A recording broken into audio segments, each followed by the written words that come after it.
2025వ సంవత్సరము జనవరి మాసంలో వృశ్చిక రాశిలో జన్మించినటువంటి వారికి గోచార ఫలితాలు ఎలా ఉన్నాయో తెలుసుకుందాం.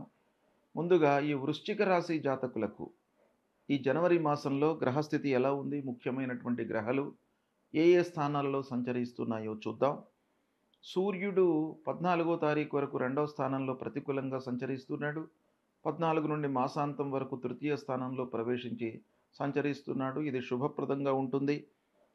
అంగారకుడు కుజుడు భాగ్యస్థానంలో తదనంతరం వక్రించి అష్టమ స్థానంలోకి ప్రవేశిస్తున్నాడు. ఇది ప్రతికూలంగా ఉంటుంది. బుధుడు జన్మ ద్వితీయ తృతీయ స్థానాలలో సంచరిస్తున్నాడు, అనుకూలంగా ఉన్నాడు. గురువు సప్తమ స్థానంలో అనుకూలంగా సంచరిస్తున్నాడు. శుక్రుడు 3, 4 స్థానాలలో అనుకూలంగా సంచరిస్తున్నాడు. శనేశ్వరుడు అర్ధాష్టమ స్థానంలో ప్రతికూలంగా ఉన్నాడు. రాహువు పంచమ స్థానంలో ప్రతికూలంగా ఉన్నాడు. కేతువు ఏకాదశ స్థానంలో అనుకూలంగా ఉన్నాడు. ఈ విధంగా గ్రహస్థితి ఉంది. ఓవరాల్గా మనం చూసినట్టయితే వృశ్చిక రాశి వారికి శుభ ఫలితాలు ఈ జనవరి మాసంలో కనబడుతున్నాయి. కొంత మనము సద్వినియోగపరుచుకున్నట్టయితే లాభాలను గడించడానికి, సంతోషంగా ఉండడానికి ఈ మాసం మీకు బాగా అనుకూలంగా ఉంది. అయితే 1-2 వారాలు సామాన్యంగా ఉంటాయి. సూర్యుడు ప్రతికూలంగా ఉన్నాడు కనుక 1-2 మాసాలలో కొన్ని ఇబ్బందులు తప్పవు. కనుక 1-2 వారాలు సామాన్యంగా ఉంటూ 3-4 వారాలు మట్టుకు శుభప్రదంగా ఉన్నాయి. బంధువులు స్నేహితులతో మనస్పర్ధలు ఉంటాయి. తొందరపడి నిర్ణయాలు తీసుకోవడంతో పనులలో ప్రతికూల ఫలితాలు గోచరిస్తున్నాయి. మీరు చేయవలసినటువంటి కర్తవ్యం ఏంటంటే తొందర లేకుండా సహనంతో నిర్ణయాలు తీసుకోవాలి. ప్రణాళికాయుతంగా ముందుకు వెళ్ళాలి. 1-4 సార్లు ఆలోచించి అనుభవజ్ఞుల యొక్క సహాయ సహకారాలు కూడాను తీసుకొని ముందుకు వెళ్ళాలి.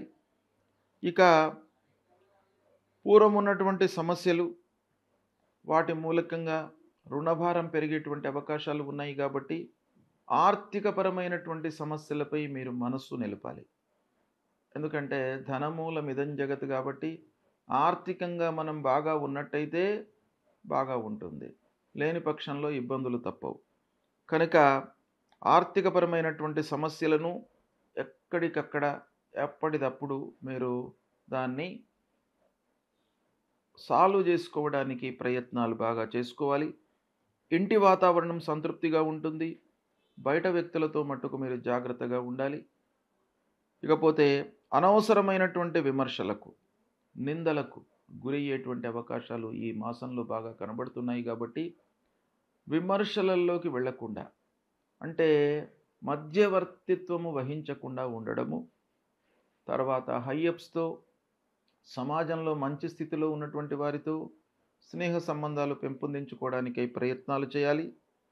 పూర్వము సహాయం చేసినటువంటి వారు మీకు శత్రువులుగా మారేటువంటి అవకాశాలు ఈ మాసంలో కనబడుతున్నాయి. కనుక దగ్గర వారితో చాలా మీరు రిలేషన్స్ బాగా పెంచుకోవాలి. ఇక అనవసరమైనటువంటి ఆలోచనలతో మనస్తాపానికి గురయ్యేటువంటి అవకాశాలు కూడాను ఒక పక్కన కనబడుతున్నాయి. వ్యాపారస్తులు అనాలోచిత పెట్టుబడులకు దూరంగా ఉండాలి.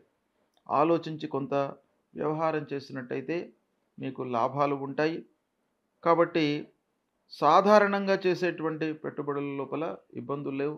చిన్న మొత్తంలో చేసేటువంటి పెట్టుబడులకు ఇబ్బంది లేదు. కానీ పెద్ద మొత్తంలో మీరు హ్యూజ్ అమౌంట్ ఏదైతే ఇన్వెస్ట్మెంట్ చేద్దాం అనుకుంటున్నారో అటువంటి వాటిపైన మట్టుకు జాగ్రత్త పడండి. అవసరమైతే వాటిని వాయిదా వేసుకోండి. మళ్ళీ మంచి రోజులు వచ్చిన తర్వాత మీరు మార్చుకోవచ్చును. కనుక ఈ మాసంలో చిన్న మొత్తంలో పెట్టుబడులు పెట్టడము వ్యాపారస్తులకు అనుకూలంగానే ఉంటుంది. ఇక భాగస్వాములతో సత్సంబంధాలు ఉంటాయి. వ్యాపారస్తులకు ఇది ఒక సుఖమైనటువంటి సంతృప్తికరమైనటువంటి విషయం. ఏంటంటే పార్ట్నర్స్తో మనకు సయోధ్య ఉన్నట్టయితే వ్యాపారము సక్రమంగా ముందుకు సాగుతుంది. సయోధ్య లేనట్టయితే ఆ పార్ట్నరు ఒకటి అనుకోవడము, మనం ఒకటి అనుకోవడము, వెరసి ఏమవుతుంది, నిర్ణయం తీసుకోవడంలో మనకు ఇబ్బందులు కలిగే అవకాశాలు ఉంటాయి. ఇకపోతే ఉద్యోగస్తులకు 3-4 వారాలలో స్థానచలనం గోచరిస్తుంది. అనుకూలమైనటువంటి ప్రాంతాలకే వెళతారు. మీరు చేసేటువంటి పనితనానికి గుర్తింపు లభిస్తుంది. ప్రమోషన్లు ఉంటాయి. స్థిరంగా ఉండడానికి అవకాశాలు బాగా ఉన్నాయి. ఉత్సాహంతో పనులు చేస్తారు. ఆనందంతో, ఉల్లాసంగా ఉంటారు. ఈ విధంగా మీకు వృశ్చిక రాశి వారికి ఫలితాలు అనుకూలంగానే ఉన్నాయి. అయితే ఒకటేంటంటే డబ్బు విషయంలో మీరు జాగ్రత్తలు తీసుకోవాలి. అనవసరమైనటువంటి ఖర్చులను నియంత్రించుకోండి. మీ చేతిలో ఉన్నంత వరకు కట్టడి చేయండి. ఖర్చులను నియంత్రించుకోండి. మిగతావన్నీ కూడాను మీకు సుఖమయంగా జరిగేటువంటి అవకాశాలు బాగా ఉన్నాయి. అయితే ఓవరాల్‌గా మనం ఆలోచించినట్టయితే వృశ్చిక రాశి వారికి ఈ జనవరి మాసంలో కుజుడు 9, 8 భాగ్యస్థానము మళ్ళీ వక్రించి అష్టమ స్థానంలోకి వస్తున్నాడు. కుజుడు అష్టమ స్థానంలో ప్రబల ప్రతికూలమైనటువంటి ఫలితాలు ఇస్తాడు కాబట్టి సుబ్రహ్మణ్య స్వామి దేవాలయానికి వెళ్ళండి. ధరణీ గర్భ సంభూతం విద్యుత్ కాంచన సన్నిభం కుమారం శక్తిహస్తంచ మంగళం ప్రణమామ్యహం అనేటువంటి మూలమంత్రాన్ని ప్రతినిత్యం కూడాను మీరు పారాయణం చేయండి, జపించండి. తద్వారా మీ లోపల అనవసరమైనటువంటి పనులలో మనస్సు నిలపకుండా ఆలోచన దృక్పథాన్ని పెంచుతాడు. ఇక శనీశ్వరుడు ముఖ్యంగా అర్ధాష్టమ స్థానంలో ఉన్నాడు. శని అర్ధాష్టమ స్థానంలో మనకు సంతోషం లేకుండా చేస్తాడు. ఎన్ని పనులు సక్రమంగా మనం చేసినప్పటికీ, ఎంత శ్రద్ధ వహించి మనం చేసినప్పటికీ, చేతిలో ఎంత డబ్బు ఉన్నప్పటికీ, సక్సెస్ రేట్ ఎంత ఉన్నప్పటికీ, ఫైనల్గా ఆ శని మూలకంగా ఏమవుతుంది, మనకు అసంతృప్తి అనేటువంటిది బాగా వచ్చే అవకాశాలు ఉంటాయి. కాబట్టి మనిషికి అన్నిటికంటే కూడాను ముఖ్యమైనటువంటిది సంతోషము, ఆనందము. అది ఈ అర్ధాష్టమ శని మూలకంగా మనకు కొరబడుతుంది. కాబట్టి శని ప్రీత్యర్థమై తప్పకుండా మీరు ఈ జనవరి మాసంలో వృశ్చిక రాశి వారు పరిహారాలు చేసుకోవాలి. నీలాంజన సమాభాసం రవిపుత్రం యమాగ్రజం ఛాయా మార్తాండ సంభూతం తం నమామి శనైశ్చరం అనేటువంటి ఈ మూలమంత్రాన్ని ప్రతినిత్యం కూడాను చదువుకోండి. ఆంజనేయ స్వామి దేవాలయానికి వెళ్ళండి. ఆంజనేయ స్వామి దేవాలయానికి వెళ్ళి ఆంజనేయ స్వామికి 3 ప్రదక్షిణాలు చేసి ఆ భగవంతుడి ముందు నిశ్చలమైనటువంటి మనస్సుతో ఒక్క నిమిషం నిలబడి మనోజవం మారుతతుల్య వేగం జితేంద్రియం బుద్ధిమతాం వరిష్టం పాతాత్మజం వానరయూత ముఖ్యం శ్రీరామదూతం శిరసా నమామి అనేటువంటి ఈ శ్లోకాన్ని పఠిస్తూ ఆ స్వామివారికి నమస్కారం చేసుకున్నట్టయితే మీ లోపల భయము, భ్రాంతి ఇవన్నీ కూడాను లేకుండా మిమ్మల్ని అనుగ్రహిస్తాడు ఆ ఆంజనేయ స్వామి. అపమృత్యు దోషాలు పోవడానికై శివాలయానికి వెళ్ళండి. ఆ పంచాయతనం శివుడు, గణపతి, అంబిక, సుబ్రహ్మణ్య స్వామి, నాగేంద్రుడు ఇలా అన్నీ కూడాను మీకు శివాలయంలో ఉంటాయి. కాబట్టి శివాలయానికి వెళ్ళి ఆ శివుడిపై ఏకబిల్వం శివార్పణం అని ఆ బిల్వపత్రాన్ని ఆ శివుడిపై ఉంచి నమస్కారం చేసుకున్నట్టయితే మీకు అపమృత్యు దోషాలు తొలగుతాయి. ఆరోగ్యంగా ఉంటారు మీరు.